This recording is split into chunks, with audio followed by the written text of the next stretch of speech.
जी बिल्कुल, बल्तिस्तान डिवीज़न के चारों अज़ला में शाम ढलने के साथ ही जो है बर्फ़बारी का आगाज़ हो गया है और मैदानी इलाकों में अगर हम बात करें तो तकरीबन 4 इंच के करीब बर्फ़ पड़ चुकी है, जबकि बालाई इलाकों में तकरीबन 12 इंच तक जो है वो बर्फ़ पड़ चुकी है। सिकरदू, खरमंग, शिगर और गांछे में इस वक्त भी वक्फे वक्फे से बर्फ़बारी का सिलसिला जारी है। दूसरी जानिब जो है Gilgit Baltistan disaster management authority ने अलर्ट जारी कर दिया है और तमाम शहरियों को ख़बरदार कर दिया है कि वो बर्फ़बारी के दौरान जो है वो सफ़र करने से गुरेज़ करें और ख़ुसूसन पहाड़ी और बालाई इलाकों में जो है वो ट्रांसपोर्ट की आमद-ओ-रफ़्त पर भी उन्होंने पाबंदी लगाई है।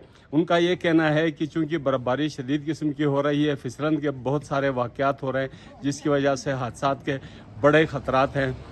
इधर तमाम डिप्टी कमिश्नर्स ने, चारों अज़ला के डिप्टी कमिश्नर्स ने भी शहरियों से अपील की है कि वो बेमकसद जो है बिलावजह सफ़र करने से गुरेज़ करें। मकामी दफ्तर मौसमियात का कहना ये है कि अगले 12 घंटों तक जो है बर्फ़बारी का सिलसिला जारी रहेगा और उसके बाद जो है मैदानी इलाकों में बर्फ़बारी का सिलसिला रुक सकता है, ताहम पहाड़ी इलाकों में बर्फ़बारी जो है वो अगले 24 घंटे तक जारी रहेगी। जी।